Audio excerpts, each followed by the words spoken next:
మనం ఈ వీడియోలో తులా లగ్నం వారికి మే నెల ఎట్లుంటుందో తెలుసుకుందాం. తులా లగ్నం వారికి ముఖ్యంగా ఫస్ట్ 14 డేస్ కూడా చాలా బాగుంటది.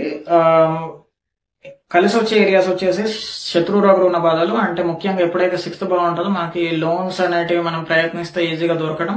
ముఖ్యంగా ఇదే నేను చెప్పేటి అన్ని కూడా మనకి ఆ దశలు అవ్వకపోతే, సో ఇప్పుడు శని శుక్రాల దశలు మీ జాతకంలో అవ్వకపోతే ఈ ఫలితాలు మనకి ఇంకా ఎక్కువ మంచి స్థాయిలో వచ్చే అవకాశం ఉంటుంది.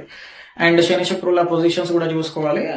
ముఖ్యంగా తులా లగ్నం వాళ్ళు ఈ ఫస్ట్ 14 డేస్ కూడా ఈ ఏదైతే 6 and 12, సో మనకి శత్రు రోగ రుణ బాధలు వీటికి సంబంధించిన ఇంప్రూవ్మెంట్స్, అంటే మనం హెల్త్ రిలేటెడ్ టెస్ట్ చేసుకోవడం కానీ, లేకపోతే లోన్స్ అప్లై చేసుకోవడం కానీ, అండ్ ఏమైనా కాన్ఫ్లిక్ట్స్ ఉన్నాయి, ఏమైనా గొడవలు అట్లాంటివి జరిగినా కూడా వాటిని ప్యాచప్ చేసుకునేడానికి ఇవన్నీ చాలా అనుకూలమైన పీరియడ్ ఇది.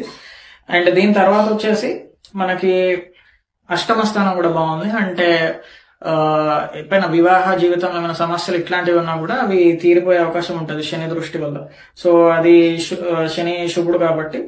దీని తర్వాత వచ్చేసి మనకి కుజుడు ఒక్కటి ఇబ్బంది పెడుతున్నాడు. కుజుడు ఓవరాల్ మంత్ కూడా జాబ్ రిలేటెడ్ పొజిషన్ లో ఉండి కొంచెం ఇబ్బంది పెడుతున్నాడు. అంటే హార్ష్ గా మాట్లాడే బాసెస్ రావడం కానీ, వాళ్ళ నుంచి మనకి ఇబ్బందులు రావడం కానీ ఇలాంటి జరిగే అవకాశం ఉంటుంది. ముఖ్యంగా ప్రాపర్టీస్ జాగ్రత్తగా చూసుకోవాలి తులా లగ్నం వారు, ఎందుకంటే చతుర్థ స్థానం కుజుడు చూస్తే మాత్రం అది ప్రాపర్టీస్ కొంచెం ఇబ్బందులు పడే అవకాశం ఉంటుంది.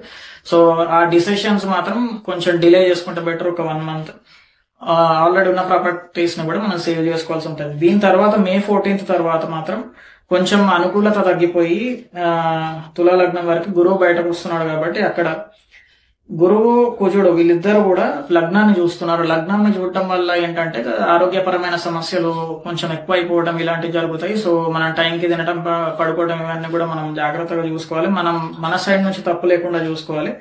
దీని తర్వాత పంచమం, కొంచెం వీసా ఇంటర్వ్యూస్ వీటిలో మనం నిరాశలు ఎదుర్కోవడం, అండ్ సంతాన విషయంలో కూడా కొంచెం మనం అనుకున్నంత పాజిటివ్ ఎఫెక్ట్స్ రాకపోవడం, ఇవన్నీ కూడా తుల లగ్నం వారు చూసే అవకాశం ఉంటుంది.